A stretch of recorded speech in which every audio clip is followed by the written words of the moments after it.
அருள்மிகு திரிபுர சுந்தரி உடனாய மருந்தீஸ்வர பெருமானுடைய திருவருளை முன்னிட்டு கொண்டு தேவாசிரிய மண்டபத்தில் வீற்றிருக்கின்ற சான்றோர் பெருமக்களாகிய உங்கள் அனைவர் திருவடிகளையும் வணங்கிக் கொண்டு இன்றைய சிந்தனையை தொடங்குகின்றேன். தொடர்ந்து வள்ளல் பெருமானுடைய அருட்பெருஞ்சோதி அகவலை சிந்திக்கின்ற வகையில் திருவருள் வளத்தால் அமைந்து வருகின்ற இந்த சொற்பொழிவில் நேற்று நமச்சிவாய என்ற சொல், மந்திர சொல் எப்படி நமக்கு உலக யோனி பேத அடிப்படையில் இறுதியாக உடம்பை அடிப்படையாக கொண்டு இருக்கிற வகையில் மனித பிறப்புக்கு வாய்க்கிறது என்பதை நாம் சிந்தித்தோம். அதனுடைய அடிப்படை உடம்பை அடிப்படையாக கொண்டு நம்மை வாழ வைக்கிற பெருமானை நாம் அனுபவிக்க வேண்டும் என்று சொன்னால் அதைத்தான் நம்முடைய பிறப்புக்குரிய தொடக்க ஈடேற்றமாக கொண்டால் நமச்சிவாய வாழ்க என்று சொல்ல வேண்டும். அதற்கு பிறகு நாதன் தாழ் வாழ்க என்று சொன்னால் இந்த பிறப்பினுடைய எல்லைகள் எல்லாம் வாழ்க என்று சொல்லப்படுகின்ற அந்த அமைப்புகளில் நிறைவடையும். அதைத் தொடர்ந்து வினையிலே நாம் பெருமானை வாழ்த்துவது என்பது ஒரு கருவியை பெற்று வாழ்த்துவது என்பதாக இல்லாமல் சரணடைந்து விடுவது என்பதாக போற்றி செய்வது வினையை வெல்வதாக இருக்கிறது, அல்லது வினையில் நாம் சரணடைந்து விடுவது என்பதாக இருக்கிறது. அதைத் தொடர்ந்து ஆணவத்தை வெல்லுவது என்பதுதான் வெல்க என்பதாக நமக்கு படிமுறைகளை மாணிக்கவாசக பெருமான் வாழ்க, போற்றி, வெல்க என்று அமைத்திருக்கிறார்.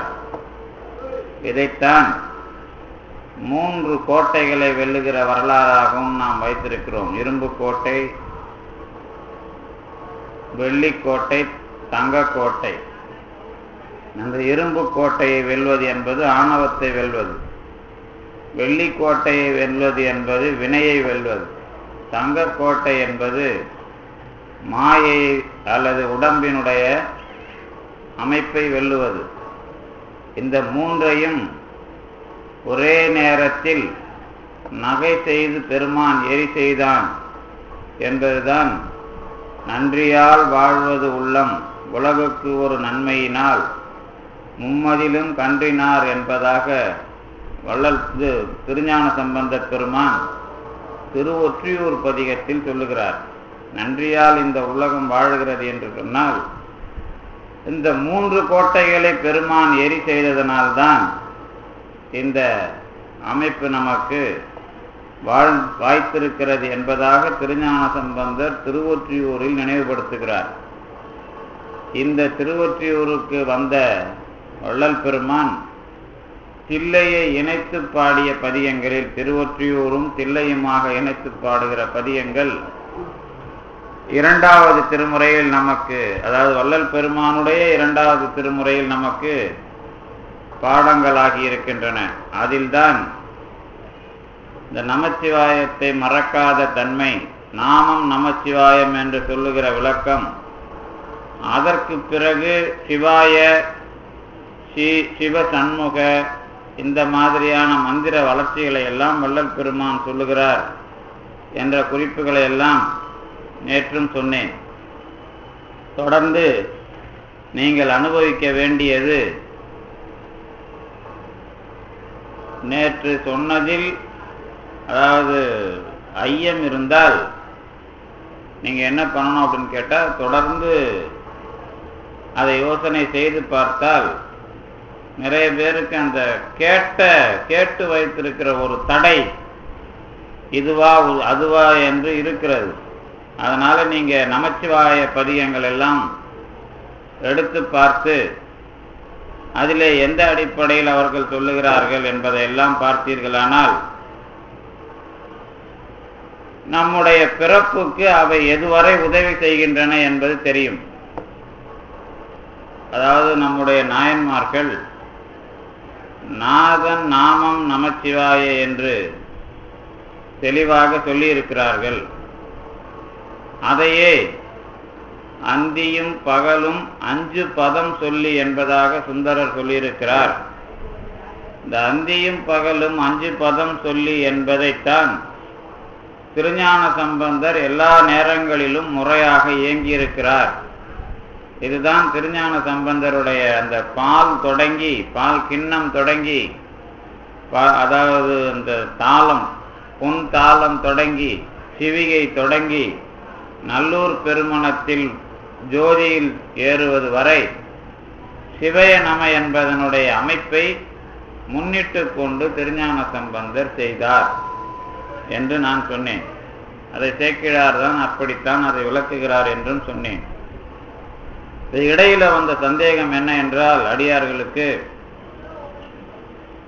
நமசிவாய என்று சொல்லலாமா வேண்டாமா என்று கேட்டால், தெளிவாக நமசிவாய என்பதை சொல்ல வேண்டாம் என்று உமாபதி சிவாச்சாரியாரை வைத்துக்கொண்டு நான் சொல்லிவிடுவேன். ஏனென்றால் உமாபதி சிவாச்சாரியார் ஒரு விதி செய்திருக்கிறார்.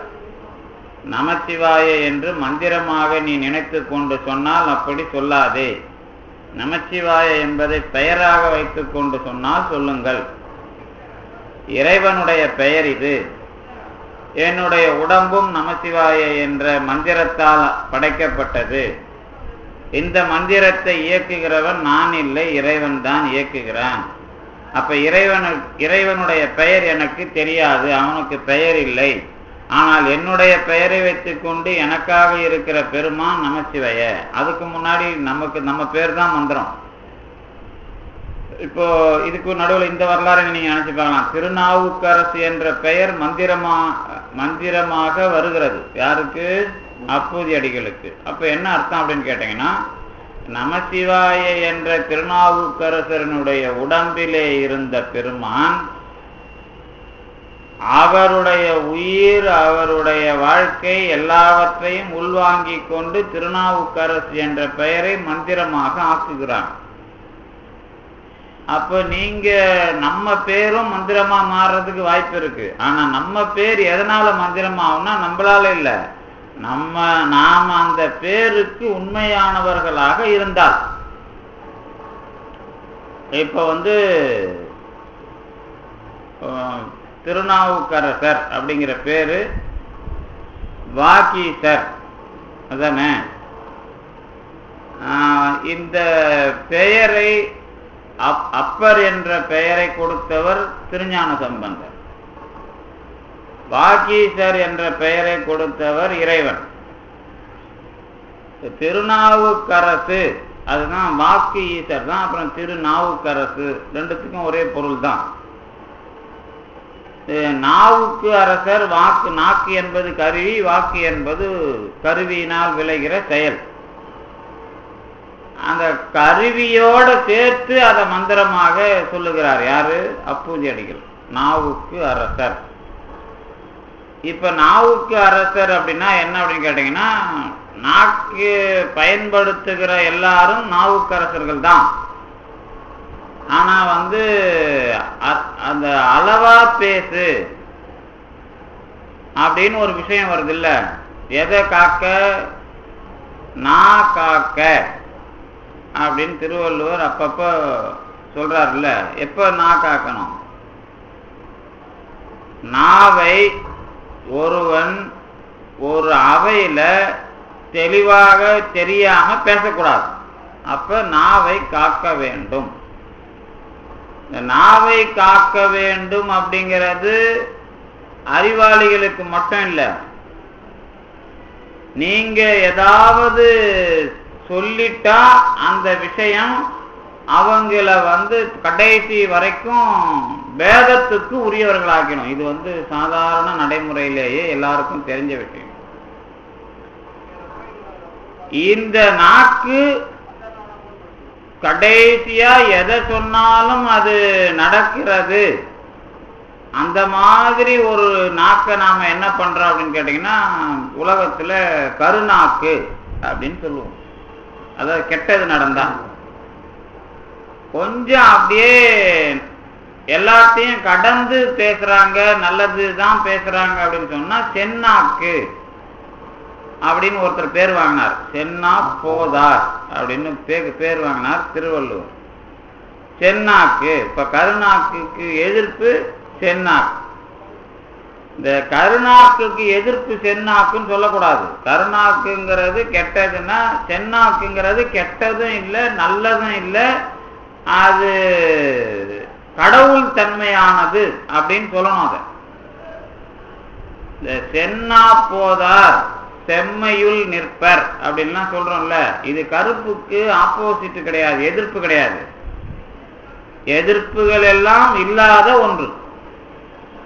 அதுல நீங்க நல்லது கெட்டது அப்படிங்கிற ரெண்டு எதிர்மறை விஷயம் இல்லாத ஒரு தனித்தன்மைக்கு பேரு செம்மைன்னு பேர்.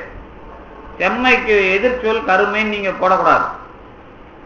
அதை எதை வச்சு சொல்லுவாங்கன்னா, அதுக்கு செஞ்சூரியன் அப்படின்னா கருஞ்சூரியன் ஒண்ணு கிடையாது.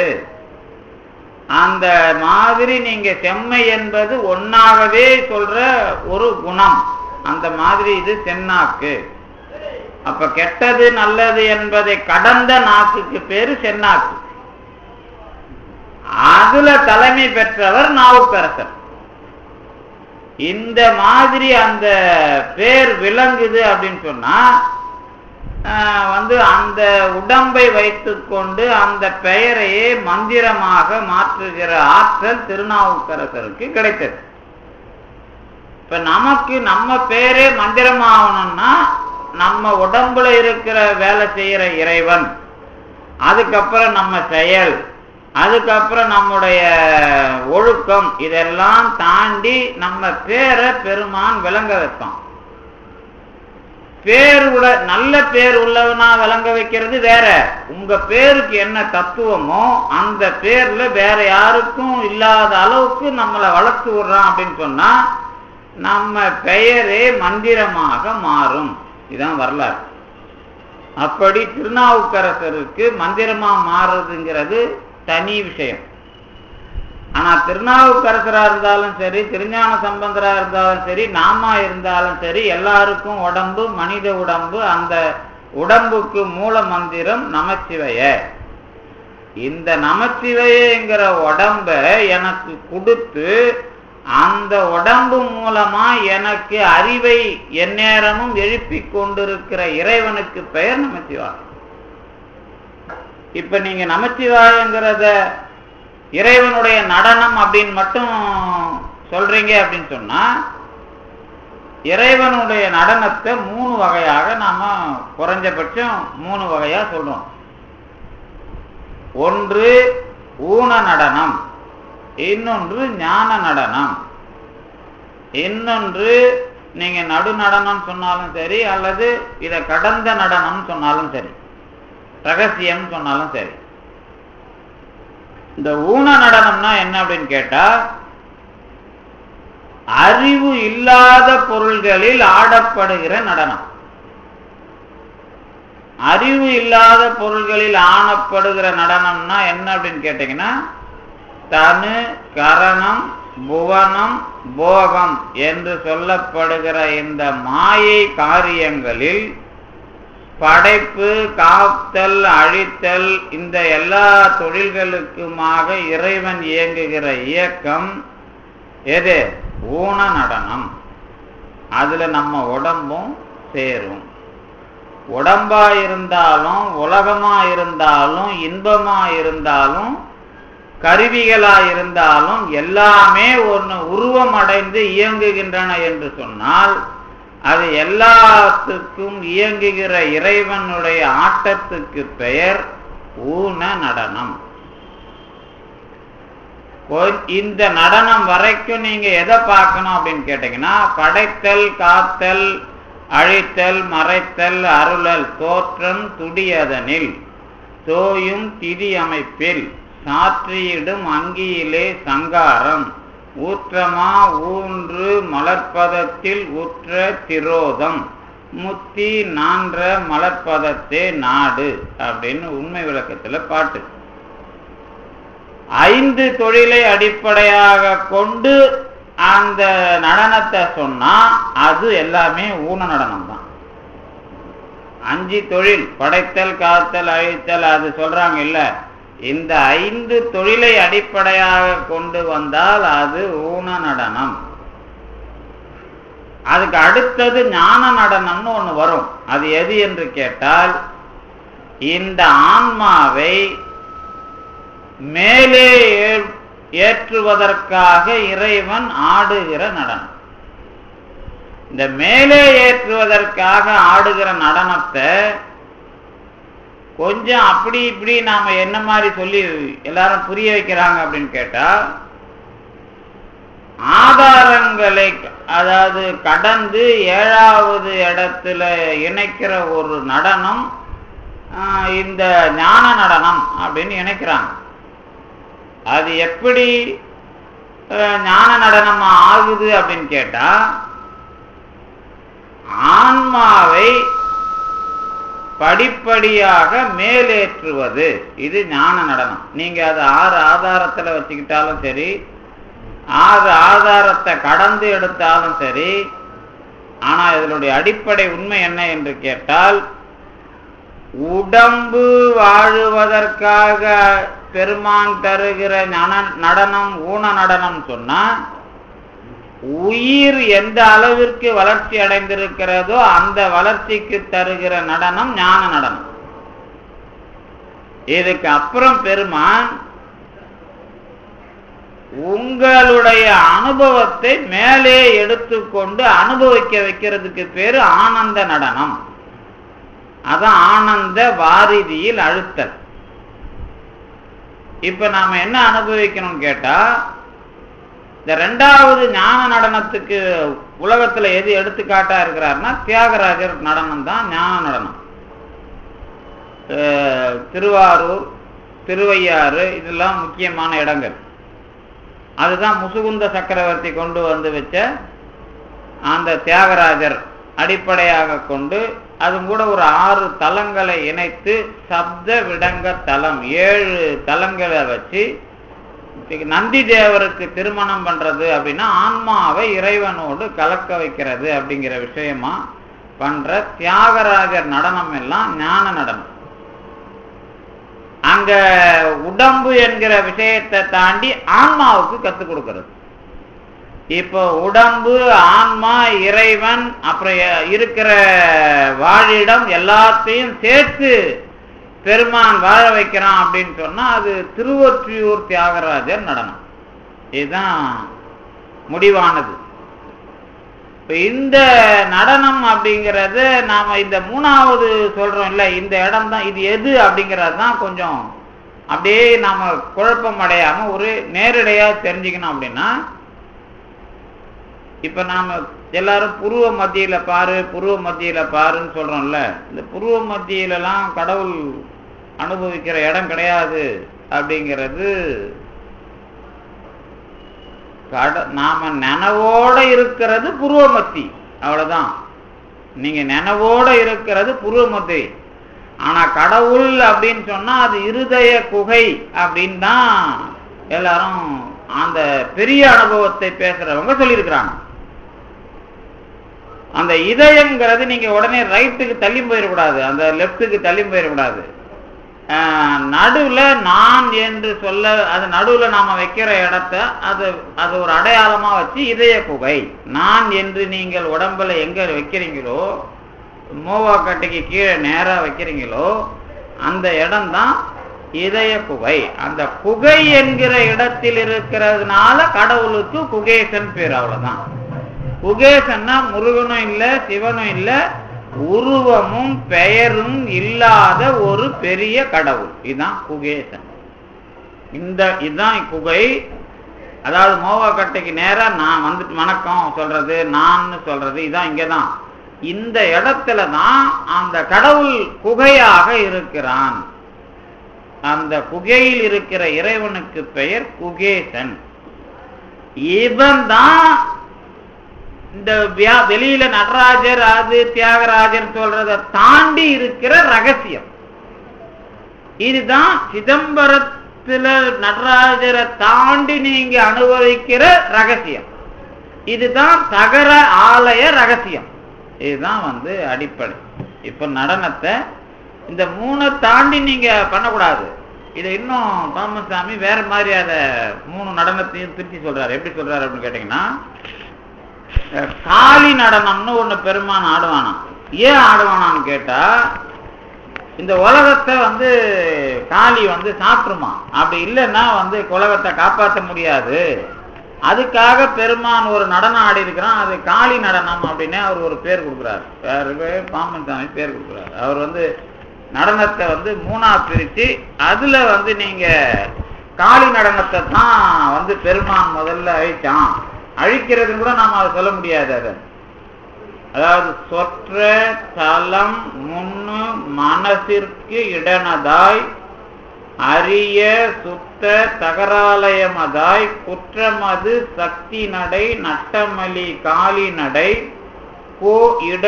கோள் தாபு மகா நடை.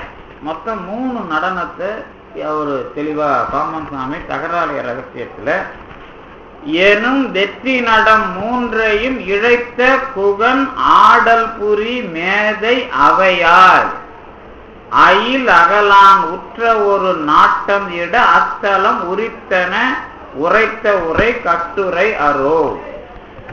3 நடனத்தை வரலாற்றை எப்படி பிரிக்கிறார்னா, பார்க்கடலில் பிறந்த விஷத்தை கண்டத்தில் இருத்தி தேவர்களை காத்த பிறகு திரையோதசி பிரதோஷத்தில் உமாதேவி முன்னிலையில் சூலம் சுழல இழைத்த நடம். அதுக்கு பேரு சந்தியா நிறுத்தம். அந்த பிரதோஷ காலத்தில் ஆனதை அவர் அழகாக விவரிக்கிறார். திரையோதசியிலே பிரதோஷ காலத்தில் உமாதேவி முன்னிலைக்கண் சூலம் சுழல இழைத்த நடம். அதான் சந்தியா நிறுத்தம். அதுக்கு பேர் தான் சந்தி நடை. அதுக்கு அடுத்தது வைரவமூர்த்தம் கொண்டு பழையனூர் என்னும் நகரத்தை உடைய திருவாலங்காட்டில் தங்கியுள்ள காளியினது சண்டத்தினை அடக்குமாறு ஆங்கு செய்த ஊர்த்துவ நடனம் காளி நடை. இது சண்ட தாண்டவம். இதுக்கு அப்புறம் ஆடுறது கோள் தபு நடை. இந்த கோள் தபு நடை அப்படிங்கிறது பிரபஞ்சமும் இழைப்புற்ற போது இழைப்பினை ஒழிப்பான் செய்யப்படும் மகா சங்கார நடனம். முதல்ல சந்தியா நிறுத்தம், 2வது காளி தாண்டவம், 3வது கோள் தபு நடை. இது நடனத்தை 3 வகையா பிரித்து அவர் சொன்னது. இதுக்கு உள்ள என்ன அர்த்தம் அப்படின்னு கேட்டீங்கன்னா, பிரதோஷ காலத்துல பெருமான் ஆடுறதுங்கிறது இந்த ஆணவத்திலிருந்து நம்மளை வெளியே கொண்டு வந்த ஒரு அடையாளம். இந்த காளி நடைங்கிறது மாயையிலிருந்து நம்மளை வெளியே கொண்டு வர்ற அடையாளம். இந்த கோள் தபு நடைங்கிறது பிறப்புல இருந்து நம்மளை மேல கொண்டு போகும். கோள் தபு நடை. கோள் தபுனா நீங்க தெரியல, நவகோள்கள் மட்டும் இல்ல, பிறப்புல நமக்கு அச்சேதனம் சேதனம் இருக்கிற எல்லா விஷயத்திலிருந்தும் வெற்றி அடைய வைக்கிறது. இதுதான் மகா சங்கார நடனம் அப்படின்னு அதை பிரிச்சு சொல்றார். இப்ப நான் எதுக்கு இந்த எல்லாத்தையும் சொன்னேன் அப்படின்னு கேட்டா, இந்த சிதம்பரத்துக்கு உள்ள நீங்க அனுபவிக்கிறீங்கன்னு சொன்னா, நடராஜர் அப்படிங்கிற விஷயத்துல படைத்தல் காத்தல் தொழிலை தாண்டி நீங்க அந்த ரகசியம் அப்படின்னு சொன்னா, அது எனக்கு உள்ளே குகையாக இருக்கிற பெரிய கடவுளினுடைய அனுபவத்தை நான் அனுபவிப்பது. இந்த அனுபவத்தினாலதான் சிதம்பரங்கிற பேரை திருவொற்றியூர் விஷயத்துல பெரிய அனுபவம் பெற்றாலும் சிதம்பரம் ராமலிங்கம் என்றே தொடர்ந்து வள்ளல் பெருமான் அமைச்சுக்கிறார்.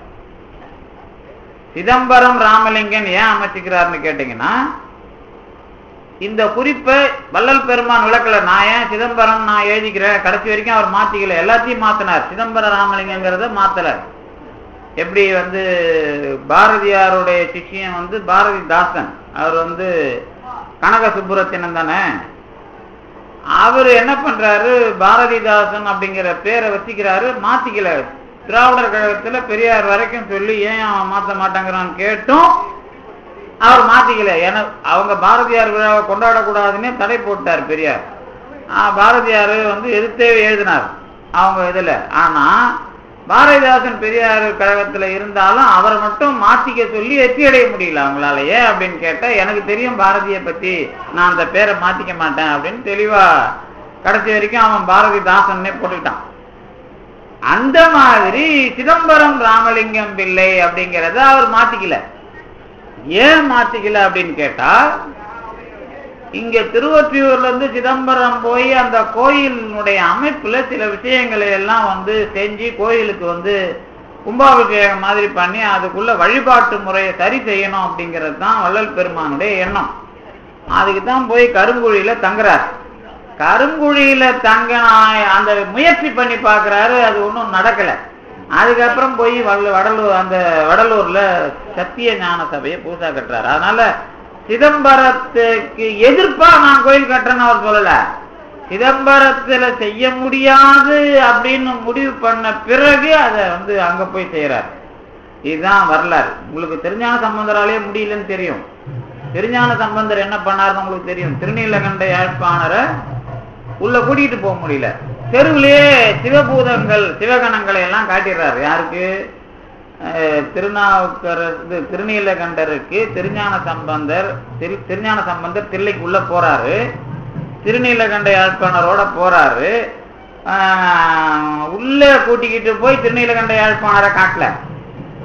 தெருவிலேயே எல்லாமே சிவகணங்களா காட்சியை தெருவில் காட்சி காமிச்சு இட்டு போய் திருப்புகலூர் அந்த நம்ம மூர்த்தி நாயனாரா அந்த முருகன் நாயனார் மடத்துல தங்க வச்சுட்டு அப்புறம் தனியா தான் கோயிலுக்குள்ள போறதெல்லாம் நடக்கும். நீங்க நல்லா படிச்சீங்கன்னா அதுக்குள்ள இருக்கிற பிரச்சனை எல்லாம் தெரியும். அப்ப இன்னும் நீங்க சிதம்பரம் இனிமே போனீங்கன்னா வேற மாதிரி பாருங்க. சிதம்பரத்துல மேலை, அதாவது வடமேற்கு பக்கம் இருக்கும் அந்த பழைய சபை, இடிஞ்சு போயிருக்கோம் பாருங்க, வடமேற்குல இருக்கும். அதுக்கப்புறம் நம்ம மன்னர்கள் காலத்துல அதை சரி பண்ணது தான் இப்ப இருக்கிறது. நீங்க பழைய சபை பாத்தீங்கன்னா அந்த இடிஞ்ச இடிபாடுகளோட இப்போ நல்லாதான் அந்த கட்டடம் அப்படியே தான் இருக்குது. அந்த வடமேற்குல இருக்கும்.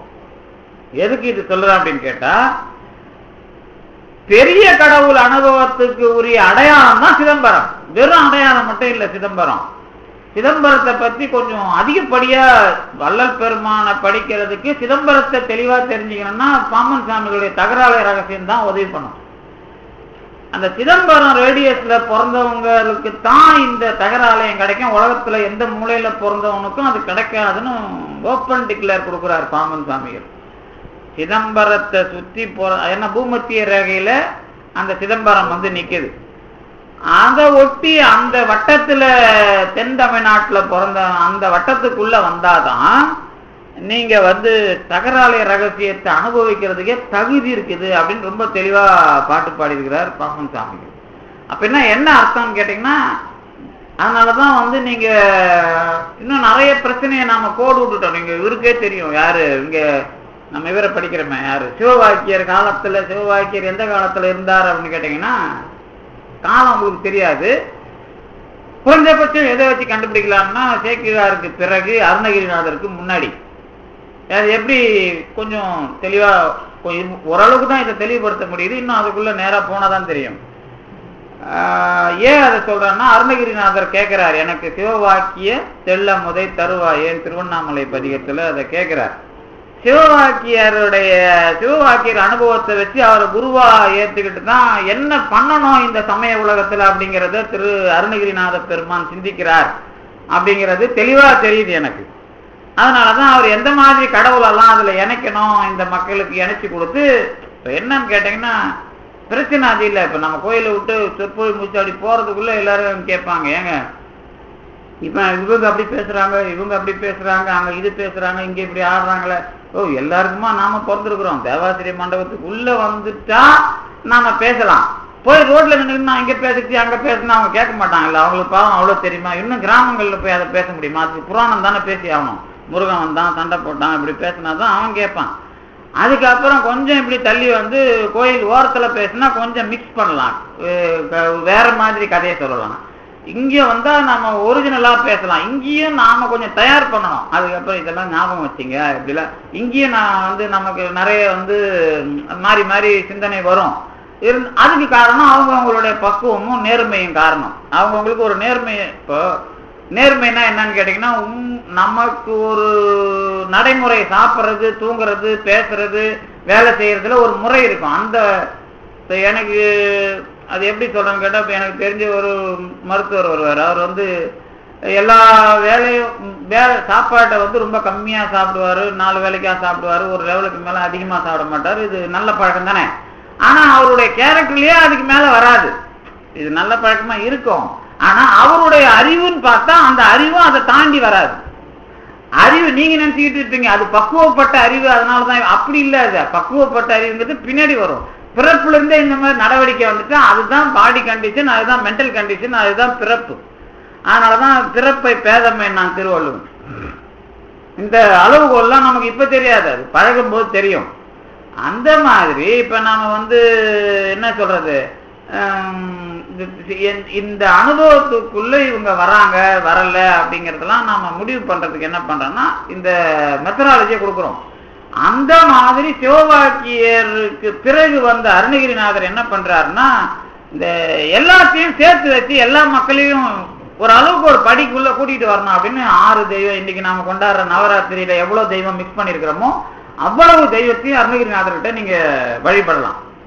இப்ப குறைஞ்சபட்சம் நவராத்திரியில எவ்வளவு கொலு வைக்கிறீங்களோ அவ்வளவு கொலுவையும் வச்சவர் அருணகிரிநாதர் தான். முதல்ல கொலு வச்சவர் அவர் தான். கொலுன்னா நீங்க வைக்கிற கொலு இல்ல, பாட்டுல கொலு வைக்கிறாருன்னா அது அருணகிரிநாதர் தான். அப்ப ஏன் அப்படின்னு கேட்டீங்கன்னா, அவ்வளோ பிரச்சனையும் அவ்வளோ சமய, அதாவது அவங்கவுங்களுக்கு ஏதாவது ஒரு விஷயத்த கையில் எடுத்துக்கிறது அப்படின்னு வந்ததுனால அது எல்லாத்தையும் எடுத்து வச்சு பேசுறாரு அருணகிரிநாதர். அது என்ன, அவர் ஒரு சமரசம் பண்ணுறதுக்கு முடிவு பண்றாரு. ஆனா சிவவாக்கியர் சமரசம் பண்ணிக்கல, கவுண்டர் கொடுக்குறாரு. கவுண்டர் கொடுக்கறதுல பெரிய வில்லம் வந்து நம்ம சிவவாக்கியர் தான்.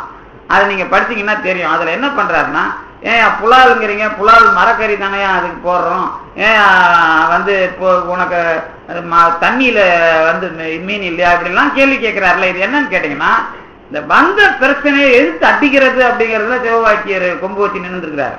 ஆனா அருணகிரிநாதர் அந்த வேலையை பண்ணல. அவர் தெளிவுபடுத்தணும் இந்த உலகத்துக்கு அப்படின்னு நேர ஊரா போய் இயங்குறாரு. ஆனா சிவவாக்கியர் ஒரு இடத்துல நின்று பண்ணிட்டார்.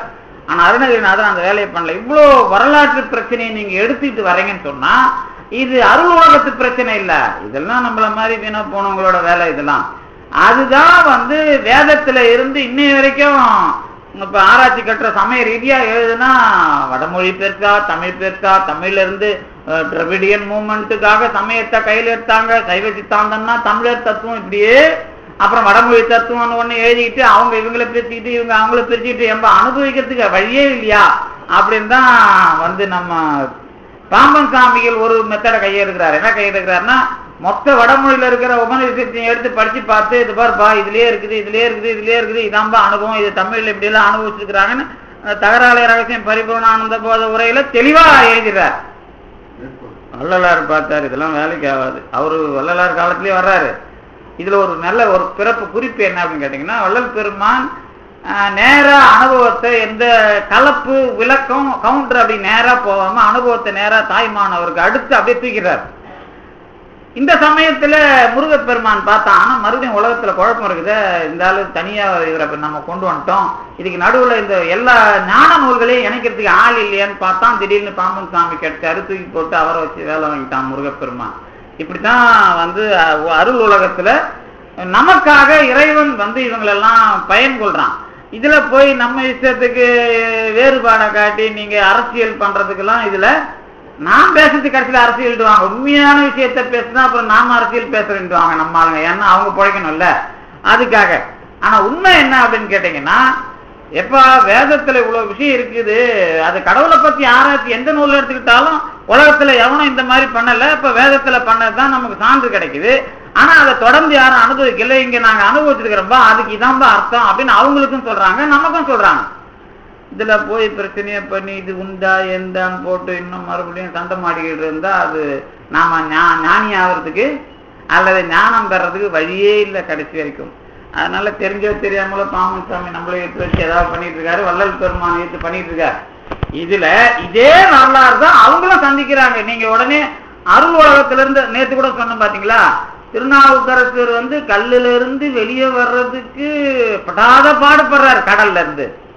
ஆனா அப்பூதி அடிகள் பையன் சேர்த்தவொடனே அந்த மேட்ரு இல்லையே, அது என்ன எழுப்பிடலாம் கூப்பிடு, அது ஏன் என்கிட்ட மறைச்சிங்க அப்படின்றாரு. அது நேத்து கூட சொன்னாங்களா, அது ரொம்ப விரிவா இப்படி பாடி இப்படி எழுப்புனார்லாம் சேக்கிழார் ரொம்ப விரிவா பதியம் கொடுக்க, அதுக்கு பாட்டுலாம் எழுதல. பணிவிடம் பாற்றி வித்தார், விஷம்போசி அவன் எழுந்தான், தூங்கணும் எழுந்த மாதிரி எழுந்தான், இது ஒரு மேட்ரே இல்லைங்கிற மாதிரி ரொம்ப ஈஸியா அசால்ட்டா அடிக்கிறாங்க. அப்ப என்ன அர்த்தம், அருள் உலகத்துல வந்தாலும் உலக நடப்புக்குள்ள போறது ஒண்ணு, இவங்க நடப்புக்குள்ள இருக்கிறது ஒண்ணு. அதுக்காக இரண்டுபட்ட கருத்துடையது கிடையாது, முடியும். ஆனா இதுக்குள்ள போகும்போது முரண்பாடு எப்படி இல்லாம இருக்கும். அதுக்குதான் நான் ஒரு அடிக்கடி ஒரு உதாரணம் சொல்லுவேன். என்ன உதாரணம் அப்படின்னு கேட்டீங்கன்னா, இப்ப நமக்கு கடவுள் அருள் இருக்கிறதுங்கிறத காட்டுறதுக்கு என்ன இருந்தா காட்டலாம் அப்படின்னு நீங்க எல்லாம் நினைப்பீங்க. சரிங்க சார், அவர் தரவன் சார் தொப்பை பண்ணிக்கிறாரு, அங்கிருந்து மாலை தானா கழுத்துல போட்டுச்சு அப்படின்னு நீங்க ஒரு வார்த்தை சொல்லலாம். இது இருந்தா கடவுள் அருள்னு யாராவது சொல்றீங்கன்னு வச்சுங்களேன். சரிப்பா, அப்படி வந்தா கடவுள் அருளான்னு கேட்டா இல்ல, அது 4 பேரை ஏமாத்துறதுக்கு தான் உதவும். எப்போ தெரியாது, என்ன மாலை வந்துட்டா உடனே நான் பெரிய ஆளாயி அப்புறம் நீங்க அதுக்கு ஒரு டிவியில சொல்லி அப்புறம் ஏதாவது ஆயிரக்கணக்கா சன்மானம் வாங்குறதுக்கு வழி நடக்கும், வேற என்ன நடக்கும். அப்போ இல்ல 4 பேர் நம்ம பின்னாடி சுத்துறதுக்கு, ஏன்னா அவன் பிரச்சனை தீக்கிறதுக்கு அப்புறம் சுத்த ஆரம்பிச்சிருவான்ல, நமக்கு அடியாரா வர மாட்டான், நம்ம கிட்ட ஏதாவது பிடிக்கும் போறான்னு வருவான். இதுதானே பாமன் சாமி நடந்தது, வள்ளலாருக்கு நடந்தது. பாமன் சாமி ஒரு இடத்துல எழுதுறாரு, எப்பா என் பின்னாடி நிறைய பேர் நான் கடைசியில் நான் எதுவும் கொடுக்கலன்னு எல்லாம் என்ன திட்டே போயிட்டான், பாதி பேருக்கு மேல கடைசியில் 4 பேர் கூட இல்ல சண்முகவாசம் பான சுப்பிரமணிய தாசர் தான் அப்படின்னு தெளிவா எழுதுறாரு. நான் அந்த அசோக சால வாசம் படிச்சீங்கன்னா ஒரு அருளாளர் உலகத்துல அவ்வளவு பெரிய ஆள் இன்னைக்கு அனுபவிக்கிறோம். ஆனா அன்னைக்கு 4 பேர் கூட வரல, ஒருத்தன் தான் சண்முகவாசம் படிச்சான், அவன் உருகி அவன் தான் படிச்சான்னு அதுக்கு சீடன் நான் ஏத்துக்கினார். அதே மாதிரி வள்ளல் பெருமான்ட்ட எல்லாம் மூட்ட முடியா வண்டி கட்டின்னு போய் நிக்கிறான், சத்தவங்களை எழுப்பார்னு ஒன்னும் நடக்கலனோ அவன் திட்டிட்டு போனதுதான் பாக்கி.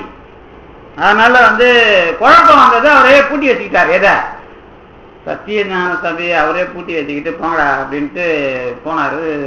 மரணமில்லா பெருவாழ அனுபவத்துக்கு போனார். அடுத்தவனுக்கு வலிஞ்சு கொடுக்கறது அவங்க வேலை கிடையாது. இது எப்ப தெரியும்னா, அருள் அனுபவத்துக்கு போக இப்ப நாம கூட எழுதுவோம், நான் சொல்லுவேன்ல, பழைய பேப்பர்லாம் சேர்த்து வச்சு சமுதாய பிரச்சனையை சொல்லணும்னு நமக்கு 100 வருஷத்து பேப்பரை சேர்த்துருவோம். ஆனா அந்த ஒரு 20 வருஷத்து பேப்பர் தான் நம்ம சேர்க்க முடியும். 100 வருஷத்து பேப்பர் சேர்த்தா நம்ம 140 வயசு வரைக்கும் வாழ முடியும், அதெல்லாம் ஒண்ணும் இல்லை. சரி, ஒரு 20-30 வருஷத்து பேப்பரை சேர்த்துருவோம். சேர்த்துட்டு இப்ப நம்ம சமுதாயத்தை திருப்பி பார்த்து இதுக்கு ஏதாவது எழுதணும்னா, அந்த காலத்துல நம்ம பார்ப்போம், ஐயோ இதெல்லாம் குப்பை இல்லை, இது மக்கள்ல இது இப்படி இல்ல போய் வரும், நாம என்னமோ பொதுவா பண்ணிடலாம் பாரு, இது இப்படி தானே மேலே ஏத்துறான் கடவுள், அதை நாம ஏன் போயிட்டு நாம டிஸ்டர்ப் பண்ணுவோன்னு அப்புறம் நேரா யாரு வரானா அவனுக்கு உபதேசம் பண்ணிட்டு போயிடுவோம். ஏன் இவங்கெல்லாம் ஆட்சியை பிடிச்சி மாத்தல, அருளாளர்கள்லாம் கொஞ்சம் திருஞான சம்பந்தர் வேலை பார்க்கிறாரு, ஆட்சியை அவர் பிடிச்சி கையில எடுத்துக்கல. திருஞான சம்பந்தர் கூட என்ன பண்ணல, போய் எப்பா ஆட்சியில சரியில்லைன்னு அவனை தள்ளிட்டு எடுத்துட்டு எவ்வளவு நேரம் ஆகும், அவனை திருப்பி உடம்ப ஊனம் நிமித்துறாரு, அவனை தூக்கி போட்டு ஆட்சியை கையில எடுத்து பண்ணலையே அவரு. அதுக்கப்புறம் இப்ப நம்ம சிவஞான முனிவர் கூட 4 சன்னிதானங்களுக்கு பழக்கம், அவரை சன்னிதானமா அவரு இல்ல பற்றாக்குறை இருந்தாலும் நான் சன்னிதானமா ஆகிறேன்னு ஆகலை. ஏன்னா புக்கு எழுதுற வேலை, தத்துவத்தை நிலைநாட்டுற வேலை எல்லாம் சிக்கலாயிரும், அதுல ஒரு நிமிர்வு வரும், அதுல போய் நாம இந்த இதுல எல்லாம் மாட்டிக்க கூடாது அப்படின்னு அழகாக தூக்கி போட்டு போறாரு. அப்ப என்ன விஷயம் கேட்டா, அந்த அருள் அனுபவம் வர்றதுங்கிறத ஒரு நல்ல, அதாவது இனிமையா இருக்கும், அதை அப்படிதான் சொல்லணும், இன்ட்ரெஸ்டிங்கா இருக்கும்ன்றத ஒரு இனிமையா அதுல பழகிற விஷயம் உங்களுக்கு நல்லா தெரியும். அந்த இனிமையா பழகிறதுங்கிறது தான் பெருமான் எதிர்பார்க்கிறான், அதுக்கு தான் அவன் ரொம்ப கஷ்டப்படுறான் அப்படிங்கிறது தான் வரலாறு. அந்த வரலாற்றுக்குள்ள போய் நாம அதாவது உண்மையை பேசுற விஷயம் வரும்போது அந்த சமூகம் தான் அதற்கு பொறுப்பு, இவ்வளவுதான் விஷயம்.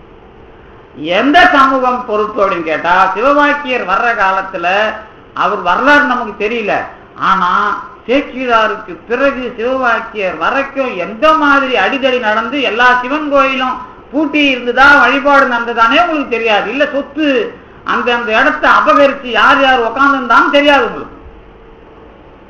சேக்கிழாருக்கு பிறகு எங்க வந்தது, உமாபதி சிவாச்சாரியரே தூக்கி ஓரம் கட்டினாங்க இல்ல, அவரு அவர் யார் சாதாரண ஆள் கிடையாது. அவர் வந்தாதான் கொடியேறும்னாங்க. சிதம்பரத்துல நீங்க உள்ளெல்லாம் போய் பண்ண முடியாது. அதாவது உமாபதி சிவாச்சாரியார் தலைமை சிவாச்சாரியார், அவரே நீ தூக்கி வெளியில கொற்றவங்குடியில தூக்கி உட்கார வச்சாங்க. இல்ல கொற்றவங்குடியில இருந்து அவர் வேலை பார்த்த சும்மா இல்ல. உமாபதி சிவாச்சாரியார் யாருன்னு கேட்டா திருவாவடுதுறை ஆதீனத்துக்கும் தருமபுர ஆதீனத்துக்கும் மூலவரை உருவாக்குனவர். குருஞான சம்பந்தர் நீங்க நினைச்சுக்கிட்டு இருக்கிறீங்கல்ல, இன்னொருத்தர் வர சித்தர் சிவபிரகாசர். உங்களுக்கு வரலாற்றுல அதை எழுதியிருக்கிறேன் நான். இந்த சித்தர் சிவபிரகாசர் தொடங்கி வச்ச மட்டங்கள் தான் வீரசைவத்துக்கு பாதி, திருவாவடுதுறைக்கு பாதின்னு அவரே எழுதி வைக்கிறார். மடம் வரலாறுல அவர் ஒரு புரட்சியாளர். அவர் திருவண்ணாமலையை பெரிய அளவுல புகழ்பெற செஞ்சவர் அந்த சித்தர் சிவபிரகாசர். அந்த வேலூர்ல இருந்து சிதம்பரம் வரைக்கும் வேலை பார்த்தவர். எதுக்கு இதை சொல்றேன் அப்படின்னு கேட்டீங்கன்னா, அவரும் நடராஜர் மாதிரியே ஆடி மழையெல்லாம் பெய்ய வச்சிருக்காரு.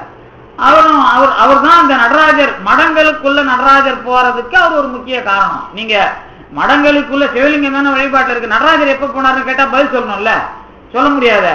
எப்ப சொல்லுவீங்கன்னா உமாவி சிவாச்சாரியார் மரபு தான் அதுக்கு காரணம்.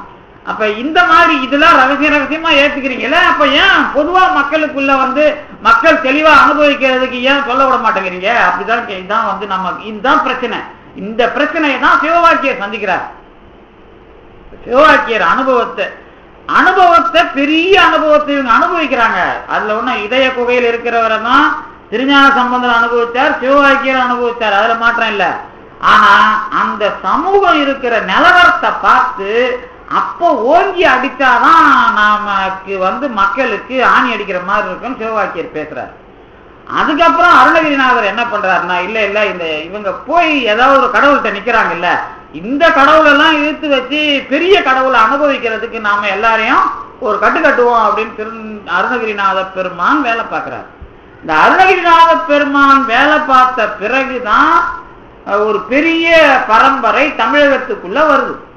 அருணகிரிநாதர் 17ஆம் நூற்றாண்டு. அருணகிரிநாதர் வேலை இன்னைக்கு ஏதோ ஒரு மாதிரி போனாலும் வரலாறுல இருக்கிற உண்மையை நீங்க அனுபவிங்க, அதுக்காக இது இருக்கட்டும். அருணகிரிநாதர் வந்த பிறகுதான் நான் முதல்லயே இந்த உண்மையை சொல்லியிருக்கிறேன். என்ன உண்மையை சொல்லியிருக்கிறேன்னு கேட்டீங்கன்னா, முருகன் நமக்கு எப்போ பெரிய கடவுளா கிடைக்கிறாரு, முருகர் நமக்கு எப்ப பெரிய கடவுளா கிடைக்கிறாரு. ஏன்னா இது அடுத்த வகுப்புல அந்த திருமுறைக்கார நாம கேட்டீங்கன்னா அதுக்குள்ள இது இணைப்பேன்.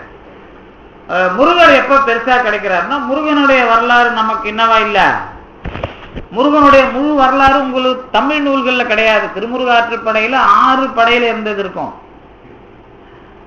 ஆனா முருகன் பிறப்பு வரலாறு இப்படி வந்தாரு இப்படி போனாரு அப்படிங்கிறது பரிபாடல்ல கொஞ்சம் இருக்கும்.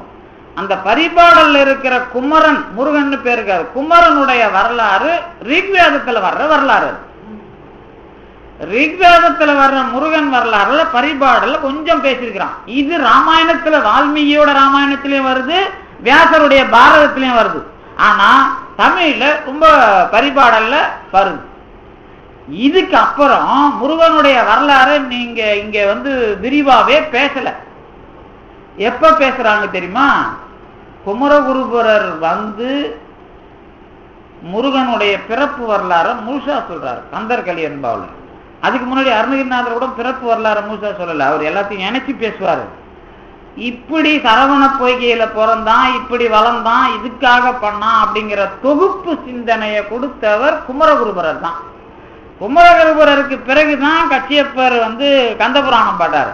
உங்க கந்த புராணத்துக்கு முன்னாடி 1000-2000 வருஷத்துக்கு முன்னாடியே கந்த மகாபுராணம் 7 லட்சம் ஸ்லோகம் வடமொழியில தான் இருக்குது. மகாபாரதத்தை விட அது பெருசு. மகாபாரத ஸ்லோகங்களை விட 7 லட்சம் ஸ்லோகங்கள் கொண்டது ஸ்கந்த மகாபுராணம். அப்ப நீங்க என்னமோ முருகன் உங்க தமிழ் கடவுள் சொந்தம் கொண்டாடிக்கிறீங்கல்ல, அவங்களும் தான் கேஸ் போடலாம். இப்ப அது அப்படி இல்லைங்கிறதுக்கு தான் நான் சொல்றேன். இது மறுபடியும் நீங்க பிரிவினைக்கு இல்ல, அது எவ்வளவு பெரிய கலப்பு, ஆனா நாம அதை அனுபவிக்கல அப்படிங்கிறதுக்கு தான் பாம்பன் சாமியும் வள்ளலாரும். அதுக்கு பிறகு யாரு அருணகிரிநாதர் கொண்டு வர்றாருல, அருணகிரிநாதரை வச்சுதான் சைவ சித்தாந்தத்தை முருகனோட தலைமையில குமரகுருபரர் முத பேசுறார். அருணகிரிநாதர் பேசினது அனுபவம், அதான் ரெண்டு விஷயம் பேசுறார். ஒண்ணு எல்லா சமய வரலாறையும் இணைக்கிறது, ரெண்டாவது சும்மா இரு அப்படிங்கிற அனுபவத்தை கந்தர் அனுபூதின்னு தனியா அது பேசுறது. அனுபவத்துல நான் இப்படிப்பட்டவன், ஆனா சமுதாயத்துக்கு இது எல்லாத்தையும் இணைக்கிறேன். இந்த ரெண்டு வேலையும் அருணகிரிநாதர் பண்றார். அப்ப சைவ சித்தாந்தத்தை, இவருக்கு பின்னாடி வந்த குமரகுருபரர் சைவ சித்தாந்தத்தை முருகனுடைய தலைமையில கந்தர் கலி வெண்பாவில எழுதுறார். அதுக்கு பிறகு குமரகுருபரர் தாசன் குமரகுருதாசன் வர்றார். குமரகுருபரருக்கு மட்டும் இல்ல, முருகனுக்கு தாசன்கிறது அர்த்தம். ஆனா குமரகுருபரரை வழியொட்டி தான் முருகனுடைய விஷயமா சைவ சித்தாந்தம் எப்படி இருக்குதுங்கிறத பேச வர்ற பாம்பன் சாமி, முருகன்னா நாம நினைக்கிற இந்த முருகன் மட்டும் இல்லப்பா, அது உருவம் கடந்த ஒரு பெரிய பரம்பொருள் அனுபவம் அப்படின்னு தகராலய ரகசியமா அதை பேசுறார். இது சித்தாந்த ரீதியா ஒரு வரலாறு. இந்த அருணகிரிநாத பெருமான் சொன்னார் பாரு அனுபூதி, அதை தூக்கிக்கிட்டு சித்தர்னா யாருன்னா சித்தமா அல்லது தகராலயமாங்கிற அனுபவத்துக்குள்ள இருக்கிற பிரச்சனைய கொண்டு போய் விளக்க முற்படுறார் தாய்மானவர். அவர் தான் நன்னிலை பெற்ற வித்தக சித்தர் அப்படின்னு பேர் கொடுக்கிறார். அருணகிரிநாதர் தான் என்னுடைய தந்தைங்கிறார். யாரு? தாய்மானவர். மறந்துட்டீங்களா? தாய்மானவர் எந்தை அருணகிரி அப்படின்னே போடுவார். சொன்ன கந்தர் அனுபூதி. அப்போ எனக்கு குருன்னு தெளிவா சொல்றார். அப்ப அருணகிரிநாதர் மட்டமானவர்லாம் கிடையாது, இவங்க 4 பேருக்கும் அவர் தான் குரு, வள்ளலார் வரைக்கும். அந்த தாய்மானவர் சொன்னதுக்கு பிறகு அவர் என்ன பண்ணார்? தாய்மானவர் வேதாந்த சித்தாந்த சமரச நன்னிலை பெற்ற அப்படிங்கிற விஷயம் சொல்றாருல, வித்தகம். ஆனா வள்ளலார் என்ன பண்றாருன்னா வேதாந்த சித்தாந்த சமரச சுத்த வித்தகம். அவர் சமரசம் வரைக்கும் அவர் அறிவுரை, அதுக்கு மேல ஒரு சுத்தம் பேசுறாரு. இப்ப இவங்க மட்டமானவங்க உயர்ந்தவங்க இல்ல, இந்த உலகத்தை படிப்படியா விளங்க வைக்கிறாங்க. உலகத்துக்கு உண்மையை படிப்படியா விளங்க வைக்கிறாங்க. இதுதான் முக்கியம். அதனாலதான் தாய்மானவர் என்ன பண்ணாருன்னா படிக்காதவன் நல்லவன்னார். என்னை வடமொழி உயர்ந்ததான்னு கேட்டா அதுதான் உயர்ந்ததுன்னு நான் பட்டிமன்றம் பேசுவேன், தமிழ் உயர்ந்ததான்னு கேட்டா அதுதான் உயர்ந்ததுன்னு பட்டிமன்றம் பேசுவேன். இப்படிலாம் வல்லான் ஒருவன் வந்தா இப்படிலாம் பேசுவான்னு அழகா எழுதுறாரு. யாரு? தாய்மானவர் பாட்டுல இவ்வளவு வித்தியம் இருக்கும். அதுக்கப்புறம் என்ன பண்றாருன்னா இதெல்லாம் வேணாம்பா, கல்லாத பேர்களே நல்லவர்கள் அப்படின்னா என்ன அர்த்தம்? படிக்காதவங்க இல்ல, இந்த மாதிரி போட்டு சண்டை போடுறீங்களா, உங்களை விட அனுபவிக்கிறதுக்கு எல்லாம் யாரும் வேலைக்கு ஆகாது அப்படிங்கிற மாதிரி அவர் முடிவுக்கு வந்துடுறாரு. யாரு? தாய்மானவர். அதுக்கப்புறம் தான் வள்ளல் பெருமான் நேரா சமரச சுத்த சன்மார்க்கன் பேர் கொடுக்குறார். சமரசத்தை தாண்டி சுத்தம். இந்த அனுபவம் எங்க இருந்து வருது? இதுவும் அருணகிரிநாதர் பெற்ற அனுபூதியிலிருந்து தான் பெரிய விளக்கமா வருது. ஆனா நடுவுல என்ன பிரச்சனை இருக்குது? இப்போ சிவமா முருகனாங்கிற பிரச்சனையை நம்மால் மறுபடியும் கிளப்பிட்டான். அப்பதான் பாம்பன் சாமி ஆறுமுக சிவம் தாம்பா முருகன்னாரு, இது சொல்ல அப்படின்னு ஜோதின்னு போட்டாரு வள்ளல் பெருமான். ஏன்னா இவன் முருகன்னா இந்த பெருங்காய டப்பா மாதிரி வாசனை அடிக்குது இவனுக்கு. எது? பெருங்காயம் இல்லைனாலும் பெருங்காய டப்பாவில் வாசனை அடிக்கிற மாதிரி முருகன்கிற பேரை சொல்லிட்டாலே சிவனை விட சிவனுக்கு புல்லனோ அல்லது சிவனை விட வேறனோ இவன் சண்டை போட ஆரம்பிச்சிடறான். இந்த சொல்லலாம் வேணாம், சண்முக தெய்வமணி உண்முக தெய்வமணின்னு பேசினாலும் இது விளங்காத கூட்டம் அப்படிங்கிற மாதிரி கொண்டு அருள் பெருஞ்சோதிக்கு போறார். அப்ப ஜோதி வரலாறு தான் என்னன்னா உடனே இவர் தனியா பேசினார். இப்ப உண்மையை உள்ள இருந்து கொண்டு வர்றது. நீங்க இப்போ இவ்வளவு நாளா நான் பேசி கொண்டு வந்தாதானே இப்ப தலையாடுறீங்க. முதல் நாளே பேசினா சண்டை போட மாட்டீங்க என்கிட்ட. அதான் அதுல என்ன சந்தேகம்? அவர் தான் அதை தெளிவா பேசுறாரு. ஆனா அவருக்கு பிரச்சனை என்ன அப்படின்னு கேட்டா, நல்லா பாருங்க, பாம்பன் சாமி வரலாறையும் வள்ளல் பெருமான் வரலாறையும் தெரிஞ்சோ தெரியாமலோ தகராலய ரகசியத்தை முதல்ல என்ன பேச வச்சாங்க. அதுக்கு அப்புறம் இது தானா அருள் பெருஞ்சோதி அகவல் வருது. இது வந்ததுனால எனக்கு அது புரியுது. என்ன புரியுதுன்னு கேட்டா, பாம்பன் சாமி செஞ்ச வேலையில இதுதான் நடக்கும். என்ன நடக்கும்னு கேட்டீங்கன்னா, ஒரு பரிபூரணானந்த போதம் ஒரு நூல், தகராலய ரகசியம் ஒரு நூல். இது ரெண்டும் முக்கியமான நூல். இந்த நூலுக்கு அவரே உரை எழுதுறார். என்கிட்ட ஒரு 15 வருஷத்துக்கு முன்னாடி கிண்டி பஸ் ஸ்டாண்ட்ல ஒரு ப்ரொஃபஸர் பார்த்தார். அவர் மீனம்பாக்கம் ஜெயின் காலேஜ் ப்ரொஃபஸர், விஷயம்லாம் தெரியும், அவர் பெரிய ஆள்னு வச்சுக்கலாம். அவர் என்கிட்ட அன்னைக்கெல்லாம் எனக்கு இவ்வளோ தூரம் தெரியாது, யார பாம்பன் சாமிலாம் அதெல்லாம் கிடையாது, பேர் சொல்லக்கூடாது. அவர் என்ன சொன்னாரு, வந்து ஏம்பா அந்த பாமன் சாமி என்னமோ தகராறு ரகசியம் புரியாம ஒன்று எழுதி வச்சாரு, அதை விட அந்த உரை ஒன்று அதை விட புரியாம எழுதி வச்சாருப்பான்னாரு. அப்போ என்கிட்ட அப்பெல்லாம் எனக்கு பாமன் சாமியும் தெரியாது, இதுவும் தெரியாது. இது எதுக்கு சொல்ல வரேன்னு கேட்டா சண்முகவாசம் தெரியும். அப்ப என்னன்னு கேட்டா இது எதுக்கு சொல்றேன்னு கேட்டா, அது புரியாம வச்சாருன்னே நம்ம ஆளுங்க அதுக்கிட்ட முதல்ல நீ அனுபவத்துக்குள்ள வரும்போது உனக்கு புரிய வைக்கிற வேலையை அவங்க பண்றாங்க அப்படிங்கிற தகுதியை நாம பெறல அப்படிங்கிறது தான் அதுல இருக்கிற அர்த்தம். ஏன்னா இது ஒரு தெரியும் உங்களுக்கு திருமந்திரத்துக்கு அர்த்தம் தெரியலன்னு திருவிக்காவே சந்தேகம் வந்து காம்சோம்ல இருக்கிற ஒரு ஃபாதர்கிட்ட போய் இதுக்கு என்ன அர்த்தம் கேட்டாராம். உடனே அவர் என்ன பண்ணாராம், எனக்கு திருமந்திரம் நான் படிக்கல, இருந்தாலும் அதை கொடு, நான் தியானம் பண்ணி அதுல தலையை வச்சு அதுல தியானம் பண்ணிட்டு அதுக்கு பதில் சொன்னாராம்.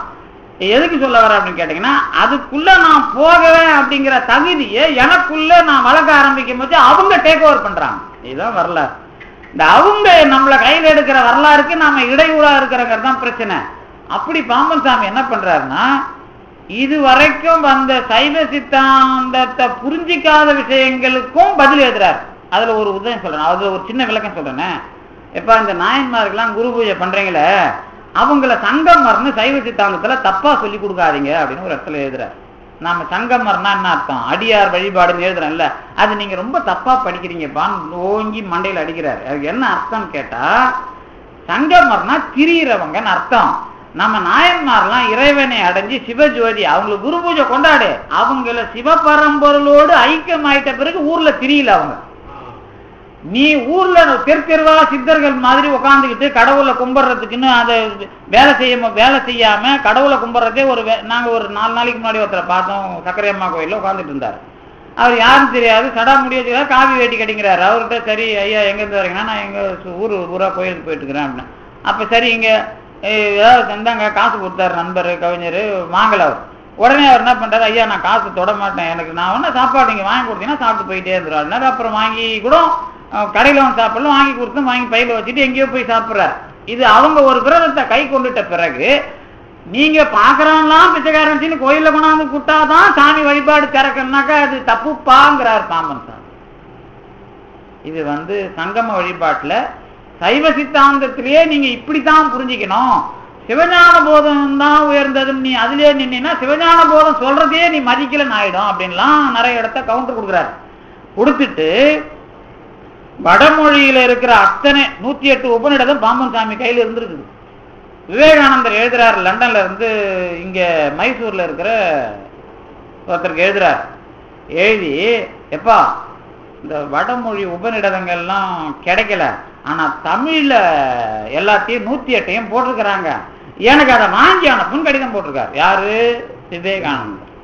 எதுக்கு இதை சொல்றேன்னு கேட்டா, வடமொழியில ஒன்றும் தத்துவத்தை வச்சுக்கிட்டு உபநிடத்தை வச்சுக்கிட்டு கிடைக்கலங்கிறது விவேகானந்தர் கடிதம் சாட்சி. அழகிய சிங்கருக்கு எழுதின கடிதம், அழகிய சிங்கருக்கு எழுதின கடிதத்துல அந்த விஷயம் வருதுன்னா, அப்ப தமிழ்ல எல்லாரும் தத்துவத்தை அனுபவிக்கிறதுக்கு வேலை பார்த்தாங்கிறது விவேகானந்தர் காலத்து வரலாறு. அப்ப என்ன, அதுக்கப்புறம் மேக்ஸ் முல்லர் வந்துதான் அவங்களுக்கு மறுபடியும் அது கிடைக்குது, அது வேற விஷயம். இப்ப என்ன அர்த்தம் அப்படின்னு கேட்டா, இந்த உபநிடதங்கள் தமிழ்ல வச்சுக்கிட்டு படிக்கல பாம்பன் சாமி, வடமொழியிலையும் வச்சுக்கிட்டு படிக்கிறாரு, மூலத்தையும் வச்சுக்கிட்டு படிக்கிறாரு. அப்ப எதையோ எப்படி அதை புரிஞ்சிக்கணும்னு அவரு அதை எடுத்து எழுதி எழுதி தமிழ்ல அனுபவம் இப்படி அப்படின்னு திருஞான சம்பந்தர்ல இருந்து அருணகிரிநாதர் வரைக்கும் இணைச்சி இந்த இடத்தை இப்படி புரிஞ்சுக்கோ, இந்த இடத்தை இப்படி புரிஞ்சுக்கோ, இந்த இடத்தை வேதத்தை வச்சு இப்படி புரிஞ்சுக்கன்னு விரிவா எழுதுறார். இது ஏன் எழுதணும், மறுபடியும் உபநிடத்தை வச்சுக்கிட்டு தமிழை வச்சுக்கிட்டு சண்டை போட்டுக்கிட்டு இருக்காதீங்கன்றதுக்கு அந்த வேலையை முருகப்பெருமான் பாம்பன் சாமியை வச்சு செய்ய வைக்கிறார். இல்லாட்டா சாதாரண மனுஷன் அந்த செய்ய முடியுமா? அத்தனை வயசுக்குள்ள அவ்வளோ எழுத முடியுமா? நீங்க ஒன்றும் அவர் புக்கெல்லாம் எடுத்து வச்சு 6666 பாட்டு, அப்புறம் உரை அவ்வளவு எடுத்து பார்த்தீங்கன்னா நீங்க அதுக்குள்ள இருக்கிற கோஜென்சினா அருள் உலகத்துல இருந்தா மட்டும்தான் வரும். கோஜென்சினா ஒரு தொடர் ஞானம், அது வேற யாருக்கும் வராது. அந்த மாதிரி அதை படிச்சு பார்த்தீங்கன்னா இவ்வளவு வேலையும் முருகன் அவரை தேர்ந்தெடுத்து செய்ய வச்சிருக்கணும். அதுதான் அவருக்கு பொய் சொல்லாதன்னு உபதேசம். அவர் எல்லாரும் பாம்பன் சாமி அடியாரிலே கேட்டா அவர் பாம்பன் சாமி பொய் சொல்லிட்டாரு பயணிக்கு வரேன்ட்டு, அதனால அப்படின்னு சொல்லுவாங்க. அது இல்லாத உலகத்துல நிறைய பேர் தப்பா பொய் சொல்லி கொள்கையை விளக்குறான். உபநிடத்துல இருந்து தமிழ் வரைக்கும் நீ பொய்ங்கிறத மறுத்து உண்மையை நிலைநாட்டுற வேலையை நீ பாருன்னு பழனி பெருமான் உபதேசம் பண்ணியிருக்கிறான் அவருக்கு.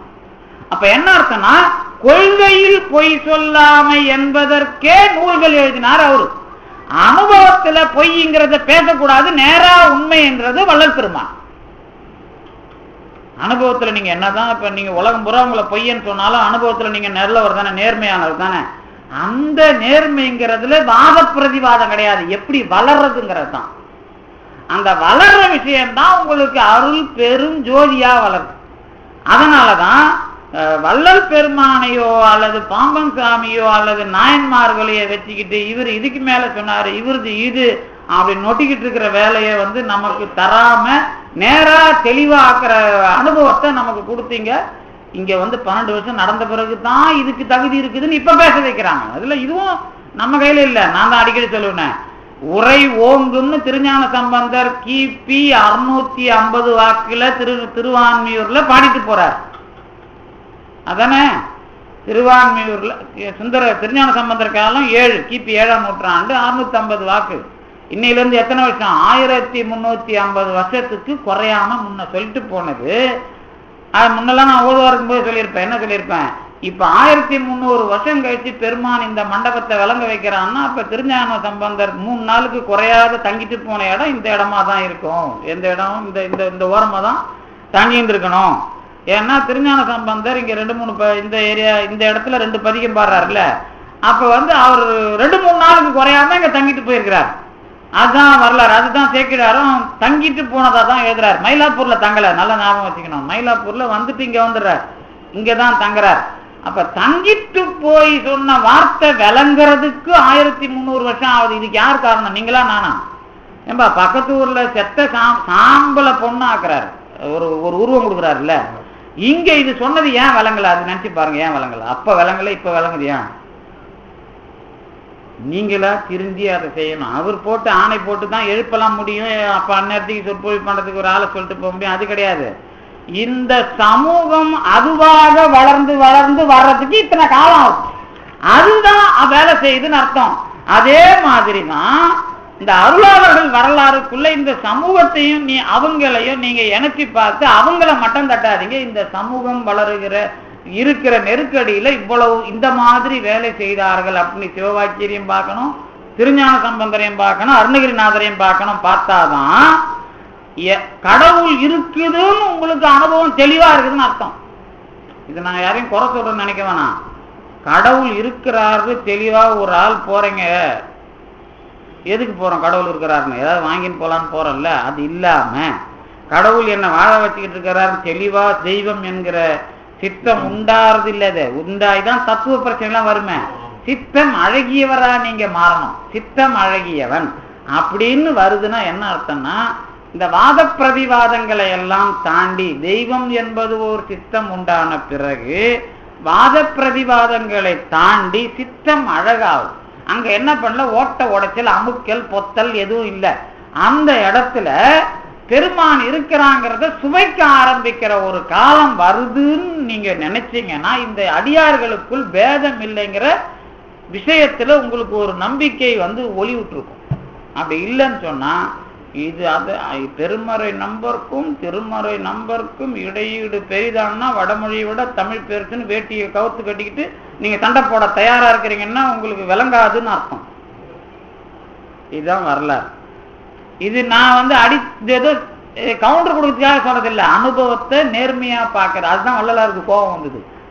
இந்த உலகத்துல இதெல்லாம் நம்ம யாரெல்லாம் திருத்த வந்தோன்னு ஒரு பாட்டு பாடனா, அன்னைக்கு நேற்று சொன்ன அந்த பாட்டு என்ன, வருவிக்க உற்றேன் அருளை பெற்றேன், அகத்தே கருத்து புறத்தே வெளுத்து இருந்த உலகர் அனைவரையும் சகத்தே திருத்தி சன்மார்க்க சங்கத்து அடைவித்திட நம் இகத்தே அவரும் இகத்தே பரத்தை பெற்று மகிழ்ந்திடுதற்கு என்றே என இந்த உகத்தே இறைவன் வருவிக்க உற்றேன் அருளை பெற்றேனே அப்படிங்கிறதுல என்ன அன்னைக்கு சொன்ன, யாரெல்லாம் அகத்துல உள்ள கருத்து, அதாவது மனசளவுல கருத்து அப்படின்னா ஞானத்துல இருண்டு போய் வெளியில உடம்ப வெள்ளையா வச்சுக்கிட்டு இருந்தவன்லாம் செத்து போனவன் இருந்த அனைவரையும் சகத்தே திருத்தி, இந்த உலகத்துல திருத்துறது. உலகர் அனைவரையும்னா என்ன அர்த்தம்? அந்த காலத்துல இருந்து இந்த காலம் வரைக்கும் அர்த்தம். அவனை இந்த சகத்தேன இப்போ இழுத்து அவனை புறக்க வச்சு அவனை திருத்தி சன்மார்க்க சங்கத்து அடைவித்திட அவரும் இகத்தே பரத்தை, இந்த உலகத்திலேயே மேலான அனுபவத்தை பெறுவதற்கு என்று என்னை வரவழைத்தான் சொல்றார். அப்ப என்ன அர்த்தம்? ஏதோ சன்மார்க்க சங்கத்தை சொல்றதுக்கு வர வைக்கிறதுன்னு இல்ல. யாரெல்லாம் சன்மார்க்க சங்கத்துக்கு வர முடியாம கொள்கை பேசி செத்து போனானோ அவனை பிறக்க வச்சு, அல்லது இனிமே பிறந்தான்னா அவனை திருத்தி அவனை சன்மார்க்க சங்கத்தை அடைவிக்கிற ஒரு கொள்கையாக என்னை பெருமான் வரவழைத்தான் அப்படின்னு அர்த்தம். ஏன்னா சன்மார்க்கத்தை திருஞான சம்பந்தரும் அனுபவித்தவர், திருநாவுக்கரசரும் அனுபவித்தவர். ஆனா விஷயம் என்னன்னா, காரைக்கால் அம்மையார் தொடங்கி தாய்மானவர் வரைக்கும் அனுபவிச்சவங்க தான். வள்ளல் பெருமான் அவங்க யாரையும் குறை சொல்லல. யார் தத்துவமா பேசி இந்த சன்மார்க்கத்துக்கு அயலாக செத்து போனானோ அவனை எழுப்பி அவனை சன்மார்க்க சங்கத்துக்கு அடைய வைக்கிற வரலாற்றுக்காகவே என்னை வரவழைத்தான். அப்ப வர வைக்கும் போதுனா நமச்சிவாயங்கிற உடம்பை தாண்டி ஒரு அனுபவத்துல ஒரு புதிய மந்திரம் பேசுறார். நமச்சிவாயத்தை பத்தி மாணிக்கவாசகர் ஏன் பேசினார்னா, உடம்ப நமச்சிவாய தொடங்கி இந்த உடம்புலேயே எற்பு துளைதொரும் பாய்ச்சினன் காண்க அப்படின்னு அனுபவம் பேசுறாருல. அந்த உடம்புல எலும்பு தொலை மயிர்கால் தோறும் தேன் ஒழுகுதுன்னு சொன்னா, அந்த அனுபவத்துக்கு நமச்சிவாய சொல்லி சிவாய நம என பெற்றேன்னு சொல்லி, அதுக்கப்புறம் உடையால் நடுவுல நீ, உடையால் உந்தன் நடு, அப்புறம் என் நடுவுல நீங்க, இந்த மாதிரி எல்லாம் பேசி, அல்லது உங்கள் நடுவுல நான், என் நடுவுல நீங்க கிடையாது, உங்கள் நடுவு. நேத்தாதான் நான் சொன்னேன், ஆளுடைய அடிகள் அருள் சொல்றதுல இறைவனுக்கும் இறைவிக்கும் நடுவுல ஆன்மா. அப்ப அடியேன் நடுவுள் இருவீருன்னா அடியேன் இருவீர் நடுவுலன்னு அர்த்தம். அடியேன் நடுவுள் இருவீரும் அப்படின்னா என்ன அர்த்தம்னா, அடியேன் நடுவுல இருக்கிற, நீங்க இருவீரும் இருக்கிறீங்கன்னா ரெண்டு பக்கத்துல இருக்கிறீங்கன்னு அர்த்தம். அந்த இடத்துல மந்திர அனுபவங்கிறதுனால சூசகமா அதையும் சொல்றாரு. ஆனா அந்த சூசகத்தை ரொம்ப சூசகமா உடைக்கிறாரு வள்ளலார். ஏன் நான் இது நானா விதர்ப்பம் விளக்கம் சொல்லல, வள்ளலார் அமைச்சது ஆளுடைய அரசுகள் அருள் அப்படின்னா, ஆள் என்பது ஜோதி இறைவன், அரசு என்பது ஆன்மா திருநாவுக்கரசர், அருள் என்பது இறைவி.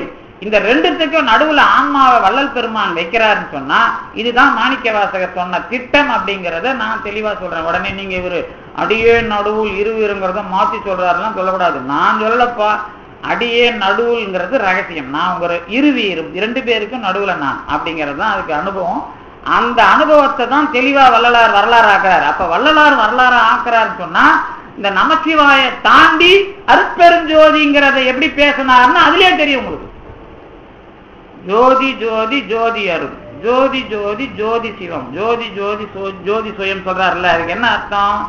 ஜோதிக்கு அப்புறம் தான் மற்றது. ஆனா உலகத்துல சொல்லும் போது அருள் ஜோதின்னு சொல்லணும். அதான் அருள் பெரும் ஜோதி. இப்படி மாத்துறது. இந்த ஜோதி அருள்ங்கிறது முடிவா நீங்க போய் நிக்கிற இடம். இறைவன் ஜோதி, இந்த பக்கம் அருள்னு. அது ஒரு உதாரணம் தான் இப்பயும் சொல்றேன். அப்புறம் நம்ம விளக்கும் போது இன்னும் தெளிவா சொல்லிடுவேன்.